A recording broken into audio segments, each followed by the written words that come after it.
Well, just a couple housekeeping items as we get started. Number one, we have recently updated our website, and as part of that update, our online directory has also been updated. So if you were in the old online directory, your information should have been migrated over, and you should have received a new username and password. If not, just contact the church office and we can get you one. Otherwise, if you're not in the church directory, I'd encourage you to go to that page and you can log in and sign up and register right there. And that's a super good way for other people to get to know you and me to get to know you.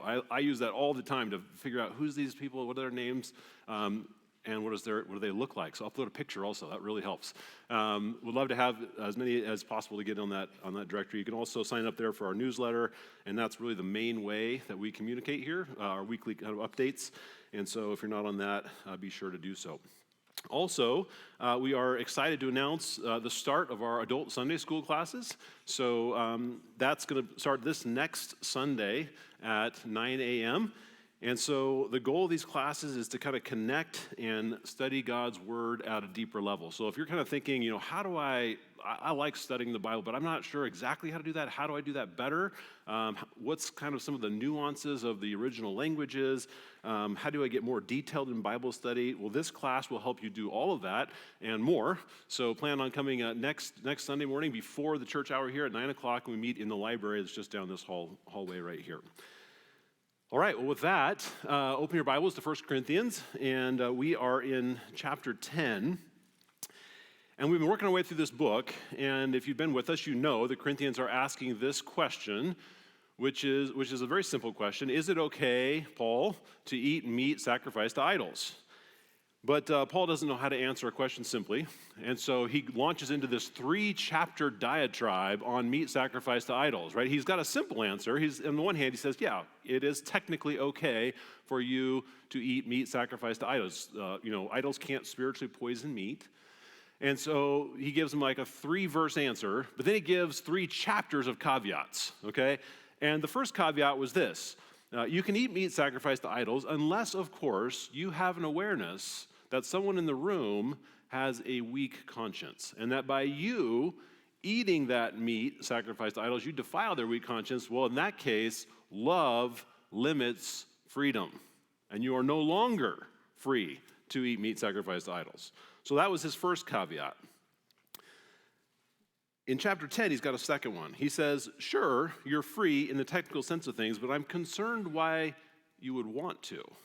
I'm concerned that you're not concerned, right? Because ultimately, God does not judge us for what we do, but for what we want to do, right? He doesn't judge us for our actions. He judges us for the loves that motivate our actions. That's what he's concerned about. And do you not know, Corinthians, that the more you do something, the more likely it is that you will love that thing that you do? Are you not aware of that? And to illustrate this point, he tells a story. He says, once upon a time, there was a nation, right, who saw the works of God. And this nation's God delivered them from incredible bondage, a horrible bondage situation. This nation's God delivered them from certain death by punching a shaft through a sea, and they walked through on dry ground. He brought them food out of thin air. He brought them water out of a rock, And what did this nation do to repay him? They court-martialed him. Right? They threatened to murder the leader that God put in charge. They demanded that he explain himself to them. Can you believe it? Right? And what do you think God did when their leader came to God and said, they're trying to kill me? What do you think God did? Well, their God said, I'll tell you what we'll do with these people that tried to murder you, these people that deserve to be deserted and die in the wilderness. Here's what we're going to do. We're going to meet their needs. We're actually going to meet their needs. We're going to absorb the injustice. We're going to fulfill their desires. And last week we learned about this incredible metaphor of the rock in the Old Testament as Christ, right? This picture of God absorbing the wrath, the punishment for their willful disobedience. And God continued to be gracious to them, right? He continued to be gracious and continued to be gracious. And what did they do? They brought more charges against God. And that mercy-rejecting attitude eventually resulted in judgment. So let's look at verse 5. We kind of ended with verse 5 last week. And here's how it goes. So after all this blessing, right, after all this spiritual blessing, verse 5 says, nevertheless, with most of them God was not pleased, for they were overthrown in the wilderness. Now these things took place as examples for us that we might not desire evil as they did. So Israel becomes an example of what happens when we continue and continue and continue to spurn grace. That's what Israel is an example of. And that word example is a really important word. It's a key word here. It's in verse 6. It comes up again in verse 11. These things are examples to us. That Greek word there, example, is the word typos. We got a word type from it. And it in this most literal sense, means mold, not like the mold on your sandwich, but like the mold that you press something into, like a casting, metals or something like that. And the reason I bring it up is because the concrete image of a mold is really helpful for the point that Paul's trying to make. Picture making a waffle, right? The waffle iron is a mold. So you have this batter, this unformed substance, and you pour it into the mold, and then 3 minutes later, the thing hardens, and you get yourself an exact shape of the mold.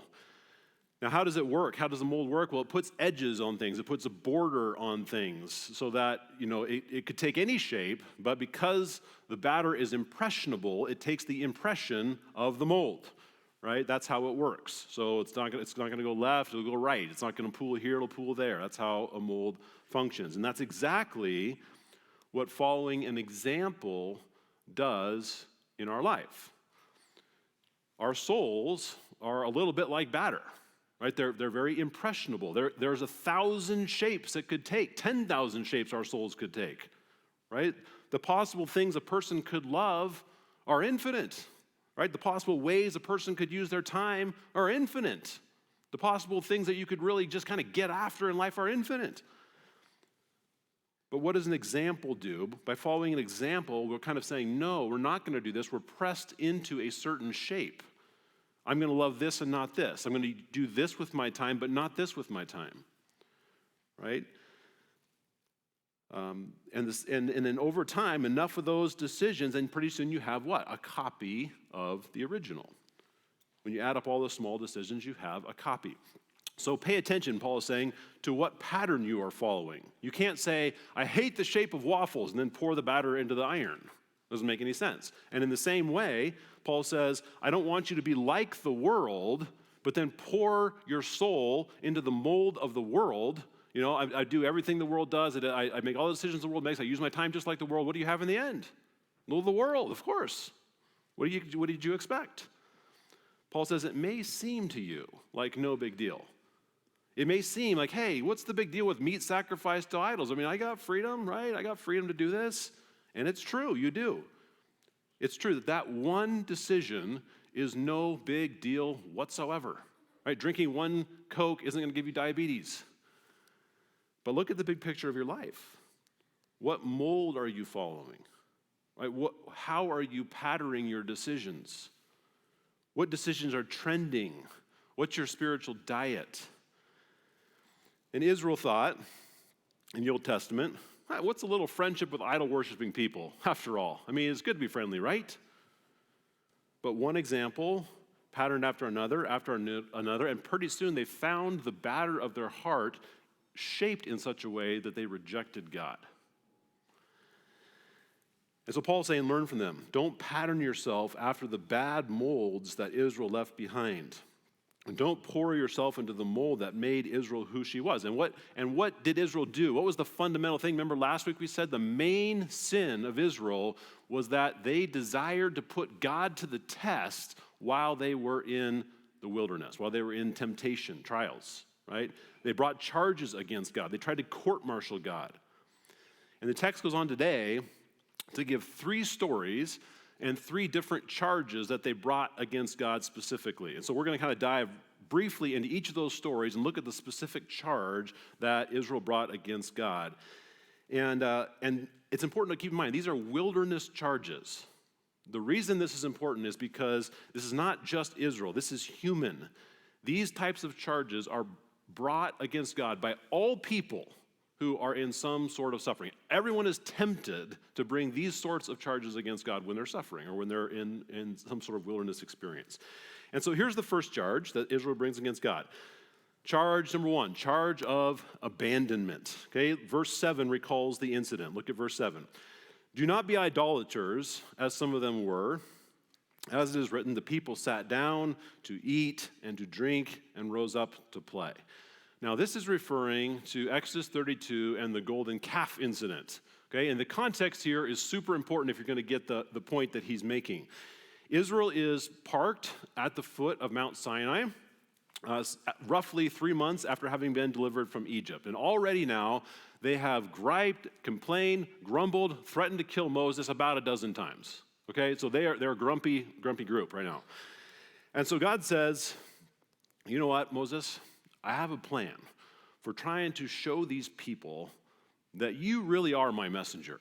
I want them to see that you, Moses, are my mouthpiece. I got a plan for how to do this. So look at I'm going to just show you this. Exodus 19, verse 9.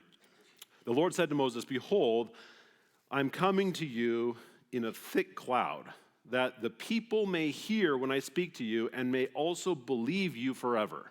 So do you see the purpose of this? The purpose of this display that's going to happen is so that the people can see that Moses is legitimately from God. Okay, that's why God's going to do this. And so Moses says, get ready. In 3 days, this is going to happen. And so you got the anticipation build up, right? They put some fences around the edge of the properties, and they teach the sheep herders and the parents, hey, don't let your kids and goats and stuff go past this border here, they'll die. And so on the third day, there was lightning, right, and thunder and super loud trumpet blast out of the thick black cloud or whatever. This trumpet blast comes out, and then a voice that says, Moses, come up, right? And so everyone's like, whoa, God must be talking to this guy. And look at verse in Exodus 20, it says, now when all the people saw the thunder and the flashes of lightning and the sound of the trumpet and the mountain smoking, the people were afraid and trembled, and they stood far off and said to Moses, you speak to us, and we will listen. But do not let God speak to us, lest we die. Okay, so this was the reaction. Whatever happened here caused this reaction, and that is a severe reaction. I mean, these guys are freaked out, is what's happening here in technical terms. And out of this terrifying experience, they get the 10 Commandments, number one of which is this: you shall have no other gods before me. And God says, I'm your God, you're my people, and you're gonna tell this message to the whole nation. And then they say this: all the people answered together and said, all that the Lord has spoken, we will do. So that's the setup for our text. Exodus 32 is the golden calf experience. Everything in between is kind of laws. So in terms of the narrative, this is the immediately preceding context. Okay? Now, given this, how in the world do you get to golden calf? How? This is about the farthest thing away from the golden calf that you can possibly imagine. How in the world did that happen? What events happened between scary thunder and lightning, God is real experience? What happened between that and full-on idolatrous, pagan worshiping, idolatrous feasting golden calf? What happened in between? Well, here's the answer. Nothing. Nothing happened. Right? You wake up the next day, the thunder and lightning is gone, and it's just normal. And then what happens the next day? Nothing, right? It's just normal again. What happens the next day? Nothing. The birds are out, they're cheeping, and the lizards are flicking their tongues like they always do. And you think to yourself, man, well, every single day they get more and more used to the feeling that God really doesn't intersect our affairs, right? That his presence doesn't really have any implication for my life. I mean, who knows? Maybe Moses died up there, right? Maybe he's dead and we're waiting for nothing. And this idea is just as common as water in the world, right? I mean, even in the New Testament, remember this saying from Peter? He's talking about the scoffers. Where's the promise of his coming? For ever since the fathers fell asleep, all things continue as they were from the beginning of creation. You know what this is? This is the charge of abandonment. God, you've abandoned us. I don't see any evidence that you're here, therefore I'm bringing a charge against you that you have abandoned us. This is what's happening to Israel. All those miracles are distant. They happen, sure, but they're just in the distant, maybe it's not going to happen again, the distant past. So in one sense, what happened in that dead space was nothing, but in another sense, what happened was everything. Because of their sense that they had been abandoned, and because they began to believe that God had abandoned them, their allegiance slowly begins to shift. They begin to say, why are we given the best days of our lives living servile, total allegiance to a God that may never even come back? Why are we doing that when we can have a God right now that does exactly what we want? Why are we giving up what are we giving up for? And that's what happens in the wilderness. God's provision is distant, and this is why the wilderness tests you. We're never tested when we're feasting on God's provision. Right? It's in the dead space, and it's in that vast emptiness of same, where it's just the same. It doesn't feel like he's there. And you ask the question, has God abandoned me? You look around and everyone else is having fun, it seems, except for you. And it's that molasses creep of doubt that comes in, chips away at your resistance a little bit, and the allegiance needle creeps a different direction. And the point is, it's a slow process, right? A sailor doesn't go to bed one day loving his captain and then wakes up the next day and cries out mutiny. Right? It's usually through weeks and months of developing an attitude over time, plus a little bit of suffering. That's always the equation. Time plus suffering equals a test of allegiance. That's the equation. And Israel is in this process, and she drags God into court with a charge, you've abandoned us. Now remember, Paul's addressing the Corinthians about the subtle danger of eating meat sacrificed to idols. Paul isn't worried about the first time at all. I could care less. He's worried about the 101st time. See, that's where he's going with this. He's concerned about the slow drip effect on the heart. Be careful, he says. It may seem like a small deal to you, but I'm warning you that if you don't guard your heart, you're going to end up just like Israel did. You're going to look back someday and think, how in the world did I get here? I remember looking at Israel thinking, you guys are idiots. How? How did I get here? You're going to look back one day and think those exact things if you don't guard your heart. Israel went from terrified of God to wholesale worshiping idols. How do you think that happened, Corinthians? By eating meat sacrificed to idols. But started there, very innocently. One small decision at a time. How do you go from worshiping God in church to scorning him? How do you go from growing up in the church as a youth group kid, kind of loving everything, worshiping legitimately, and then all of a sudden you just drift, wholesale chuck God and everything? How does that happen? By patterning yourself, first participating in the world, then laughing with the world, then loving the world. Right? Have you ever had those little paper airplane books? One of my favorite things of all time. Piece of paper, right? Could have an infinite number of shapes, but you follow the directions, fold, and pretty soon you have a pattern of the original, a copy of the original. And Paul says, be careful, Corinthians. Right? If your heart bends this direction a little bit, bends a little more, pretty soon what do you have? What did you expect you were going to have? You did exactly what the instructions told you to do. You patterned your heart after the world. So here's the first example. Here's the first bad mold. Don't pour your heart into this mold. Paul warns, don't be idolaters like Israel. When you're in the wilderness, don't ever accuse God of abandonment. Okay, that's the first charge. Second charge, the charge of unlawful restraint. Now here's the incident he mentions. Look at verse 8. He says, we must not indulge in sexual immorality, as some of them did, and 23 3,000 fell in a single day. 1 second.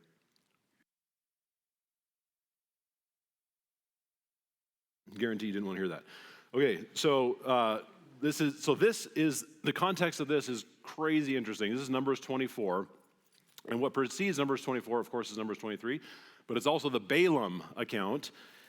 And the story of Balaam is incredibly bizarre by anybody's assessment. Okay, the story begins with King Balak of Moab. And he's stationed in his kingly perch, and he's overlooking the land, and he sees the sea of humanity coming up out of Egypt towards his country. And they're just devouring the land. They're taking all the wood, they're taking all the resources, they're leaving a scar as they go, and he just sees the Israelites as a plague of locusts that needs to be eliminated. But he's terrified of the sheer number of them. He knows that he can't beat them in war, so he's going to try some alternate warfare. And so he says, why not? Let's try divination. Right, so he calls on Balaam. And Balaam appears to be a sort of famous like witch doctor of sorts who's especially skilled at cursing. Okay, so he calls, Balak sends for Balaam, says, I'm going to pay you a king's ransom if you can curse Israel for me. Well, Yahweh, God, the God of Israel, actually intersects Balaam and says to him, through a series of visions, through this incident with the talking donkey, he scares him. And he says, listen, Balaam, you can go, but if you go, you had better say exactly what I tell you and nothing more.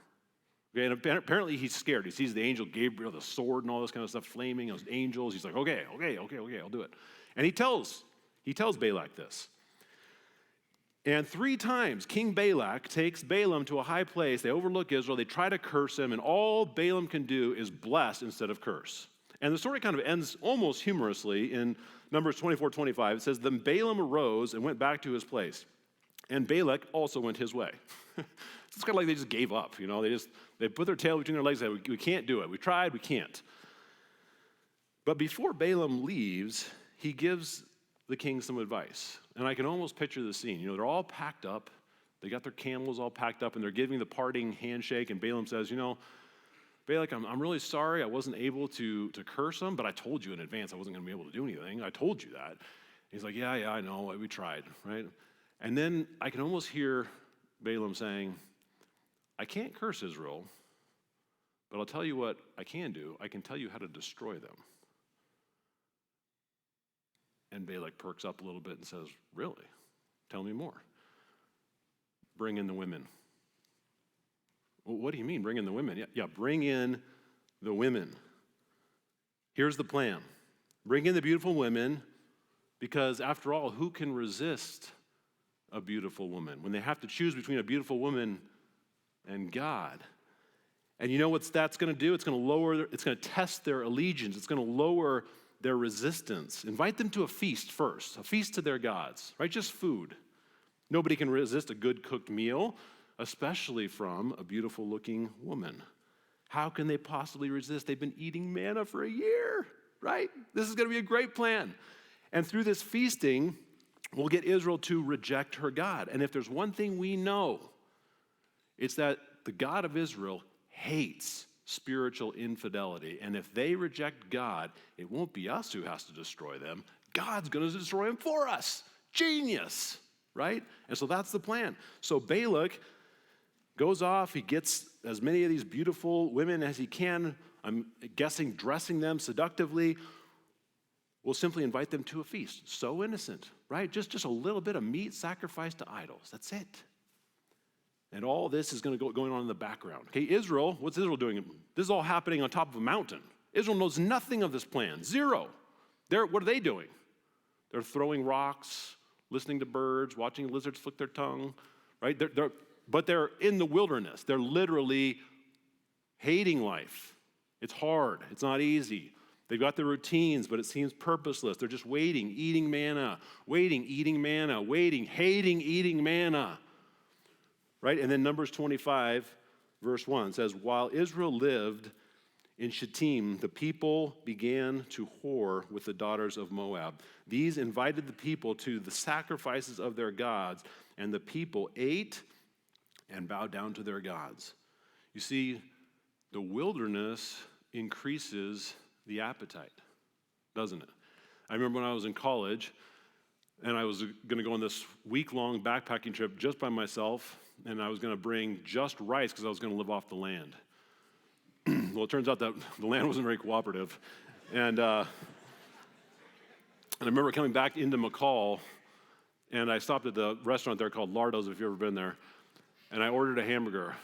And I remember biting into that hamburger, and my eyes just rolled back in my head. It was so good. I mean, the juices just literally paralyzed me. I couldn't even move. And I know that hamburger wasn't actually that good, but the wilderness set me up for that experience. It really did. It was so good. I still remember it. And Balak is thinking, we got these guys. We got them. Like, they've been eating manna for a year. They've been eating locust sandwiches week after week. Who can resist this? So in come the food cards, right? The smell of the local spices, the hospitality that just seems so effortless, right? The beautiful women, they hear the music, the baskets of fruits and pomegranates and whatever delicious things they had to offer, and everyone's all smiles, they're all laughing, they're all dancing, and they seem like they don't have a care in the world. This is life. This is life, right? And you can picture this an amazing evening, and they just kind of roll back, and they're just like, man, this is like the best meal I've had in a year. Oh, so good. And that's when the dagger sinks, right? They're filled with wine, they're fed, they can't believe how content, and one of the beautiful women leans over and says, you know what, that was fun, wasn't it? You want to know where all that fun came from? It came from our god Baal. Now that was kind of unexpected. Man, Baal, like, he's forbidden, he's supposed to be the bad guy. My whole life I was told I wasn't supposed to be around Baal.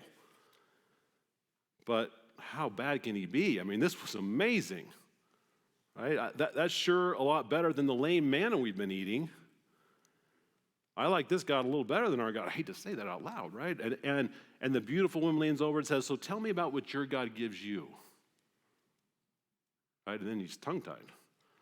Well, supposedly we're some sort of chosen people, but our God seems pretty stingy by comparison. Right? If all this great food and partying and dancing is available, like, why is God holding back on us? Why don't we get this stuff? Right? Something's not right here. Why is he holding out? He's supposedly the creator of the universe and everything in it, and we get just this lame manna? And out comes the charge of unlawful restraint. God, you're not protecting us. You're holding us captive. You're not letting us do the things that would really make us happy. That's what's going on here. We're in prison. We're being held against our will. And as soon as that charge comes out, the second that charge comes out, right, all restraints are cut. The women arouse them to commit sexual immorality against their God. And the plan is working. I mean, this is a pretty graphic passage. Baal Peor was a fertility goddess, and so part of it involves cultic prostitutes. So this is full on spiritual and physical sexual adultery. It's as bad as it gets. Numbers 25, verse 3 says, so Israel yoked himself to Baal of Peor, and the anger of the Lord was kindled against Israel. And the Lord said to Moses, take all the chiefs of the people and hang them in the sun before the Lord, that the fierce anger of the Lord may be turned away from Israel. And I'll just summarize the rest of the story here. God says, destroy them. So Moses orders that the ringleaders be impaled on spears, and that checks but not until 24,000 people were killed. So that's wilderness charge number 2, unlawful restraint. Wilderness experiences often feel like we're being unlawfully restrained. We feel imprisoned. We feel unnecessary suffering. And we leverage this charge against God. Why am I in prison? Why am I the only one who doesn't get to enjoy this freedom like everyone else around me? Give me a good reason. Maybe you're single in college and you see your friends free in their sexuality, free and enjoying parties, recreational marijuana, drinking, enjoying popularity. You just look at your life and you're like, my life is lame by comparison, super lame. I'm trying to honor God in my singleness, and look at this is what I get. Everyone else is looking at pornography, I'm sure. I'm like the only guy. What? Why am I restricted? Maybe you don't have money like the others around you. You say, I committed by the time I was young not to love money. I haven't loved money, and now I'm poor. And now that's what I get? Why me? This is what Israel is doing, charging God with unlawful restraint.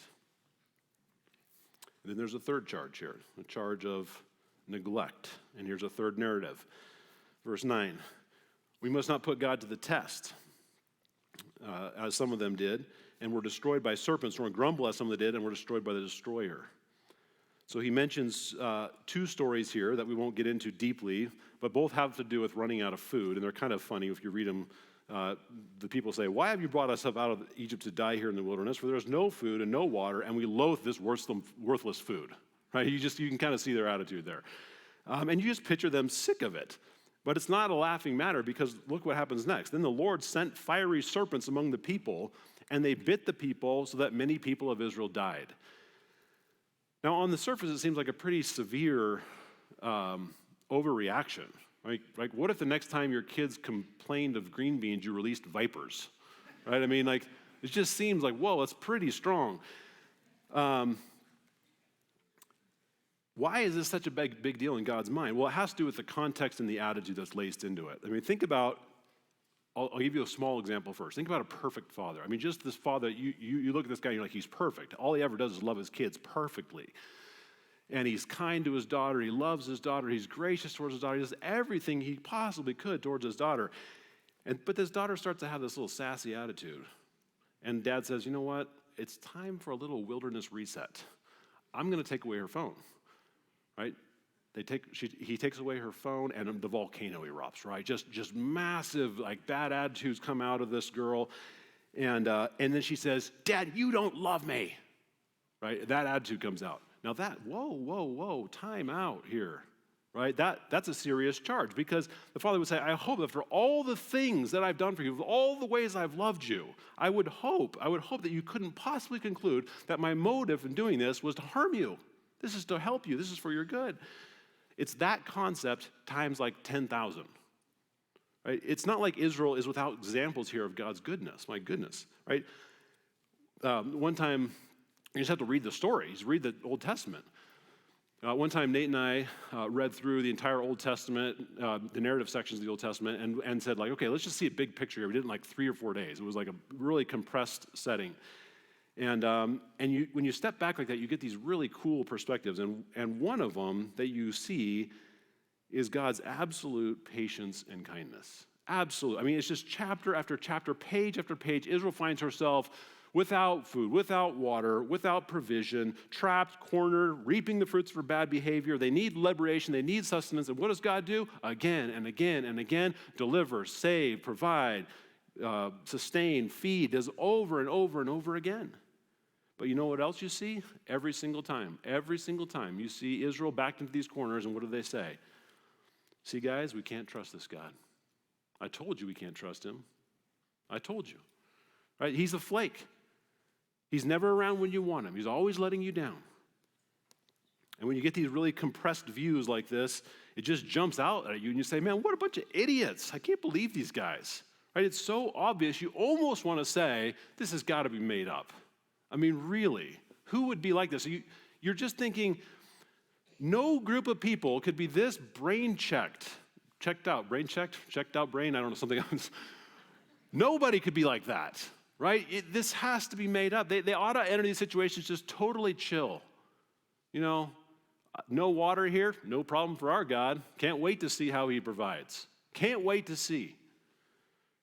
I mean, I used to doubt, but he's yet to disappoint. I mean, every chapter from Exodus 1 to 20 is a nonstop string of miracles and provision and deliverance and salvation and relief. But it's never faith, it's always doubt. It's always doubt. And you say, oh, what fools, I'd never be like that. Paul, don't worry. Seriously, Paul, I will never be an idiot Israelite. But this whole thing is set up to draw you in. That's what the author of Exodus is doing. That's what Paul's doing. He's drawing us in.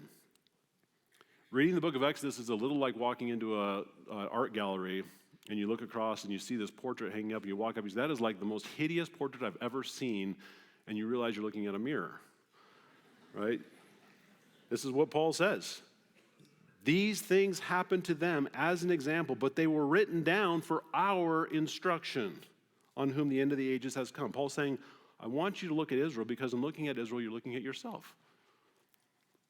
Israel suffered from the same sickness you have, which is called being human. You would do the same thing. You're just like Israel. You think you're all strong until what? Until you get into the wilderness. That's when you're tested. Do you think Israel would have complained about her food if she was eating food? Of course not, right? Of course not. When's the last time you went without food for 5 days? Just go up to your kids at home and say, kids, we're going to do an experiment. We want to just pretend we're Israel for a little bit. We're going to go 5 days without eating, right? Day 3, there's vipers all over the kitchen, right? The problem is our attitude in suffering. The problem was what the wilderness reveals about our heart that was always there. We just never could see it. What happens in the wilderness is that the normal wells dry up. Those things that used to provide pleasure, that used to provide happiness, they are not there anymore. Right? And God gives you those wells. He intends for you to enjoy them. He just doesn't want you to build your life upon them. And if you start building your life on them, God will graciously, mercifully dry them up. But it's kind of a risky business for God to do this because the result is not guaranteed. Right? Some will experience the wilderness and will learn and go back to God and drink deeply and love him even more and learn that lesson, right? Others will grumble and complain and become idolatrous and accuse God and drag him into court. See, when you're facing the desert, you have a choice. Right? You can either blame God or you can trust God. And as the wilderness tears you down, you can lodge those complaints. You can try to go run to other wells that are cracked and dry and try to find something to drink. Or you can get up on the mountain and look at the panorama of Exodus 1 to 20 and say, God, you have always provided. Every single one of us has a unique Exodus 1 to 20 in our life where we can say, man, God, I can see your faithfulness through the ages in my own life. How could I ever doubt you? How could I ever question you? And yet, just like Israel, we are so prone to forget. 100 people can compliment you, and only one slightly criticize you, and what do you remember? The criticism. Right? 1,000 successes and one failure, and what do you remember? The failure. 300 answered prayers, and one prayer wasn't answered the way you wanted. What do you remember? The one unanswered. Our spiritual memories are so poor. You want to know what a healthy spiritual memory is called? It's called faith. Paul says in 2 Corinthians 5:7, for we walk by faith, not by sight. That doesn't mean we walk without evidence. Faith is built upon the faithfulness of God. We remember back and say, you know what? God was faithful. And so even though I can't see right now I can't see, I know he's been faithful, and so I trust that this is for my good.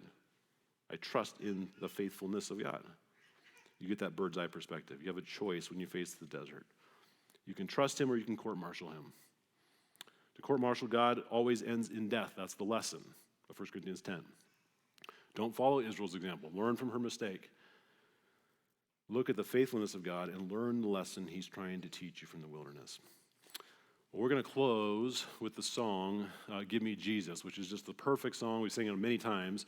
But it's really a song that's kind of asking the question, like, when you're in the wilderness, where are you going to turn? Give me Jesus or give me something else. Give me an idol. Give me whatever that other thing might be. And we shouldn't rush over this. This morning we're going to have a soft close to our service, which kind of means, we're going to sing the song, and the lights will stay low, and the music will continue to play. And if you need to leave right away, that's no problem. Feel free to do that. But if you want to stay and pray, there'll be some people up front here that would be happy to pray with you. If you want to just stay in your seat and contemplate to yourself kind of some personal implications of this, that's fine. If you want to pray with your spouse or a friend or neighbor, that'd be great as well. No need to rush. Look at your life, right? What pattern are you following?